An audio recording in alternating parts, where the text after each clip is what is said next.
నూరైనా 100-116 జూబ్లీహిల్స్ లా కారు పార్టీదే గెలుపు. సునీతమ్మనే ఎమ్మెల్యే అవుడు ఖాయం. ఏ బస్తీకి పోయినా గిదే మాట అయినబడుతుంది కదా. అయితే ఎలక్షన్ల ముందు సర్వేలు చేస్తుంటారు. ఆ సర్వేలలో కూడా జనం బీఆర్ఎస్ దిక్కే ఉన్నారని తేలిందొల్లా. అయితే కేకే సర్వే అని మీకు ఎరికయ్యే ఉండాలి. ఈ కేకే సర్వే ఉన్నట్టు ఉంటది, బరాబర్ చెప్తారని పేరున్నది.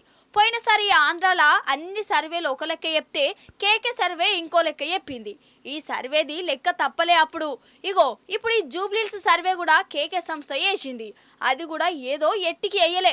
ప్రతి డివిజన్కి పోయి జనం మాటేంది, వాళ్ళ మనసులో ఉన్నదేంది, ఇవన్నీ అరుచుకున్నారు ఈ సంస్థలు.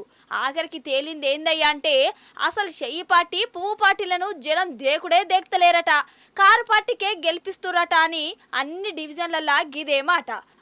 కేకే సంస్థ ఆయనే లెక్కలతో సహా చెప్తుండు. ఇనుర్రి మీరు కూడా. బోరబండ గడిచిన ఎలక్షన్స్ లో బీఆర్ఎస్ కి 45.2% వస్తే ఈ రోజు ఈ క్షణానికి 63.2% అంటే 18% ఓటింగ్ పర్సెంటేజ్ ఆధిక్యత ఖచ్చితంగా క్రిస్టల్ క్లియర్ గా మనకి ఇక్కడ కనబడుతుంది. నగర్ శ్రీనగర్ కాలనీ 2023లో దాదాపుగా 44.1% ఉన్నటువంటి బీఆర్ఎస్ ఈ రోజు 61.9 అంటే దాదాపుగా 62% ఓటింగ్ పర్సెంటేజ్ ఎరిగింది.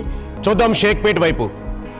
గడిచిన ఎలక్షన్స్ లో 2023లో బీఆర్ఎస్ కి 33.6% ఉంటే ఇప్పటి కరెంట్ పొజిషన్ 60.1%, 26.5% ఆధిక్యత మనకు ఖచ్చితంగా ఇక్కడ కనబడుతుంది.